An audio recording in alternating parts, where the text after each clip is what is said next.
Mayang adlaw, this is J. Perpetolkid at tara, let's explore Siquijor. Mayang adlaw, ma'am.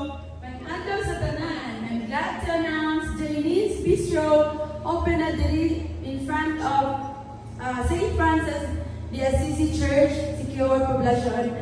And tonight we have a Mother's Day celebration.